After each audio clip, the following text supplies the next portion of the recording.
کۆنگرەی نەتەوەی لە شاری سلێمانی چییە لەم کاتەدا؟ بەڵێ کۆبوونەوەکە نزیکەی نیو کاتژمێرە دەستی پێ کردووە لە سلێمانی نوێنەری سەرجەم لە نەو حیزبە سیاسیەکانی تێدایە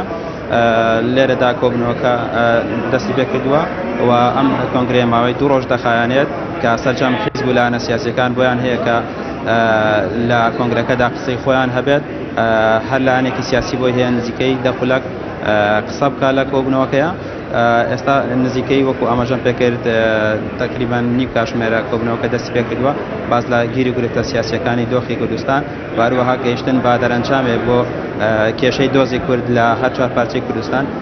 بدۆزرێتەوە و هەروەها یعنی ئەوەی کە دەمێ ئاماژە پێ بکەم لایەنی پارتی دموکراتی کوردستان لە کۆنگرەکە بەشدار نییە هەرچەندە باگەش کراون بەڵام ئامادەی کۆبوونەوەکە نەبوون. من ئێستا بەڕێز فەرید ئەسەسەرم لەگەڵ ئامێ زانیاری لەسەر کۆبوونەوەکە لە من کاک فەرید گیان ئەم کاتتان باش ئێوە بەشداری کۆبوونەوەکەتان کردووە کۆبوونەوەکە چۆنە ڕوات بەڕێوە؟ کۆبوونەوەکە بە شێوەیەکی ئاسایی بەڕێوە چوو وتارەکان خوێنرادەوە و هەندێک بۆ چوون هەوو سەبارەت هەندێک مەسەلە خەڵک هەڵساڵ قسەی خۆی کردووە گفتوگۆیەکی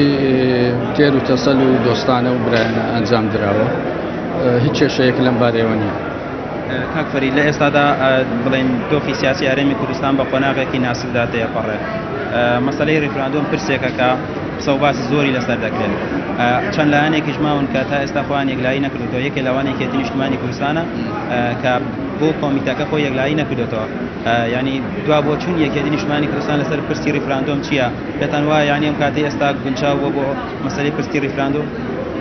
نه ئێمە خۆمان یەکلا کردوێتەوە ڕاوبۆچوون و خۆشمەندە بۆڕێەوە باسمان لەوە کردووە کە ئێمە لەگەڵ ریفراندۆمین و پێشگیریشیەکەین بەڵام پێشەوە بگەین بە ریفراندۆم چەند مەرجێک هەیە ئەو مەرجانە جێبەجێ بکرێت ڕێخۆشکەرە بۆ ریفراندۆم و هەموو پێداویستەکانیشی دابینەکات گرنگترینیان کاراکردنەوەی پەرلەمانە مەرجی ئێمە بۆ پێشگیریکردنی پەرلەمان بۆ ریفراندۆم کاراکردنەوەی پەرلەمانە و بۆچوونیشمان ئەوەیە کە ریفراندۆم پێویستی بە یاسایەکە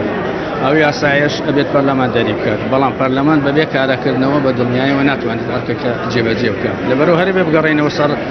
چوارگۆشەی یەکەم کە بریتە لە پەرلەمانی پەکخراو ئەو پەکخراوەیە لێلا بەرەم ببێتە پەرلەمانێکی کارە ئەرکەکانی خۆی جێبەجێ بکات هیچ کێشەیەک نامێنێت ئەوەی کە پەیوەندی بە ئێمەوە هەیە هەم نوێنەر ئەو کاتە دیاریەکەن بۆ کۆبوونەکە هەم بەشداریشەکەن لە ریفراندۆم و هەم پێشگیریشەکەن بە تەواوەتی. دەوترێت سەرچەم دەوڵەتانی دراوسێ و دەوڵەتە زەلیێتەکان لەگەڵ پرسی ریفراندۆمی کوردستان نین یعنی زۆر جار وڵاتانی وەکو ئەمریکا یان تورکیا ئەویان وتووە کە ئێمە لەگەڵ یەکپارچەی عێراقین کەواتە کورد دۆستێکی نەبێ بۆ ئەم مەسەلەیە بەڕای ئێوە قورس نابێ مەسەلەی پرسی ریفراندۆم؟ خۆی ریفراندۆم ئەکرێ ئەنجام بدرێت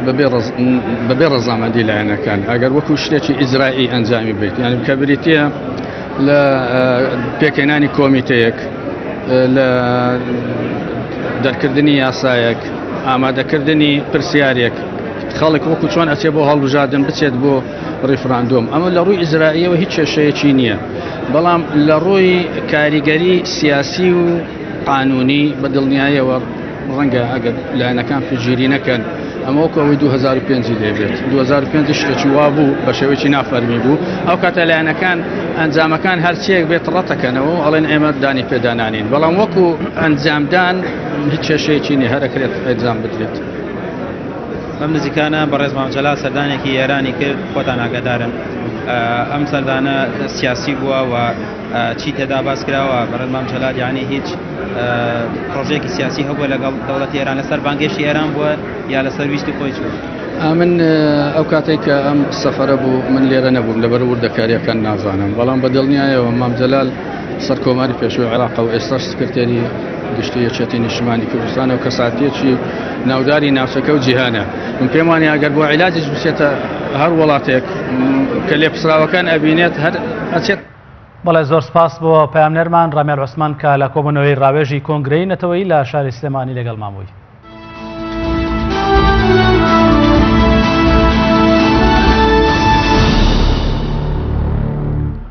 بە پێمارێکی بەڕێبەراتی پۆلیسی دارستان و